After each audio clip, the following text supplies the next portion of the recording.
For this demonstration of the SeaCure cementing system, we're looking at a riserless section, such as a cemented conductor or surface casing, for which a SeaCure compatible float shoe will have been pre-ordered with requisite latch and adapter and potentially lockdown wiper plug receptacles. Once the casing has been run and hung off at the rotary table, you're ready to run inner string. The first thing that's picked up is a SeaCure BHA, comprised of latch and adapter, weight set sub, and SeaCure slip joint tool. This BHA is 30 feet in length in its closed position. Once it's picked up, it strokes open under its own weight to approximately 40 feet. This 10 foot of stroking distance allowing you to approximately space out the inner string. That's run in first into the casing bore on drill pipe until made up to the cam actuated running tool. The inner string is then lowered until the latch and adapter engages, which is confirmed with an overpull. And then once the running tool is established, the SeaCure slip joint tool strokes closed just 4 inches before its internal clutch mechanism disengages to allow free rotation of the upper part of the inner string and safe makeup of the cam actuated running tool. It's important to note that the running tool's ball valve is left in its open position for the duration of a SeaCure cement job. At this point, the casing can be run to cementing depth and primary cement job pumped. At the end of the cement job, a lockdown wiper plug can be dropped into the string and chased with slurry to guarantee good quality cement around the shoe. It's important to note that the lockdown wiper plug affects a bidirectional seal after it bumps because of a ratchet mechanism built into the nose on the plug and the corresponding receptacle. Subsequently, pressure is applied to the inner string to a predetermined limit within a burst disc that's been pre-installed in the latch and adapter here. Once this burst disc ruptures, the remainder of the inner string contents can be circulated out through the inner annulus and vented to seabed.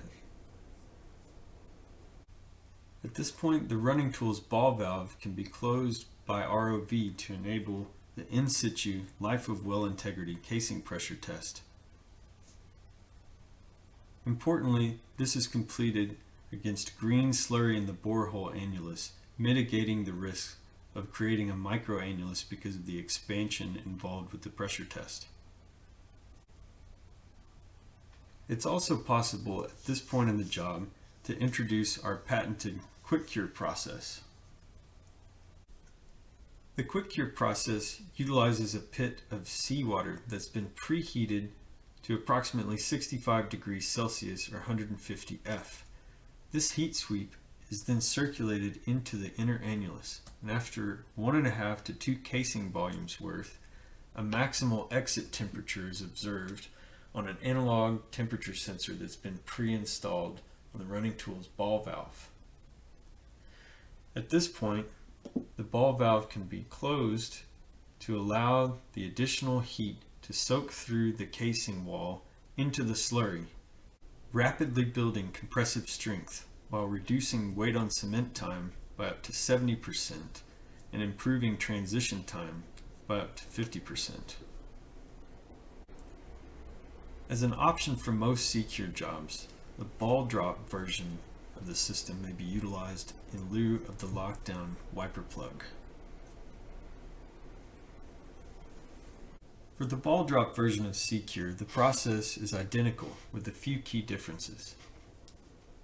Once the primary cement job has been pumped, instead of launching a wiper dart, a SeaCure ball is dropped. It starts its life as a 1.7 inch tungsten core. It's built up to 1.9 with an NBR coating. It seats within a 1.88 counterbore in the ball seat. It's been pre-installed in the latch and adapter, roughly 14 inches off the nose. Once the ball gravitates down and lands in its seat, a 1/2 inch Packer style seal is affected in the NBR coating. It's important to note that a no-go shoulder has been designed into the ball seat to ensure that the ball can be retained. The remainder of the SeaCure process is the same for the ball drop version as the lockdown wiper plug version, in that pressure is applied to the inner string until the burst disc is ruptured. The remainder of the inner string contents are circulated out through the inner annulus, and subsequent pressure testing and/or quick cure process can be implemented. However, one unique aspect of the ball drop version of SeaCure is because of the positioning of the ball seat within the latch-in adapter, 14 inches off the nose. For jobs that wait on cement, it's possible to retrieve a downhole sample of cement from the shoe itself. We call this core cure, an albeit qualitative but definitive example of the quality cement that you have at the shoe. The remainder of the SeaCure process is identical for any of the versions selected. Because the upper part of the inner string is still in a free rotate position, the cam actuated running tool can be disengaged and picked up safely. The last 4 inches of stroke out on the SeaCure tool engage its internal clutch mechanism to allow through rotation and for the latch-in adapter to be disengaged through a J-slot mechanism. Alternatively, there's a backup shear out feature which allows you to pull the inner string out with a straight 30,000 pound overpull. Once the inner string has been retrieved, you're left with a clean casing bore and, importantly, no shoe track to contend with.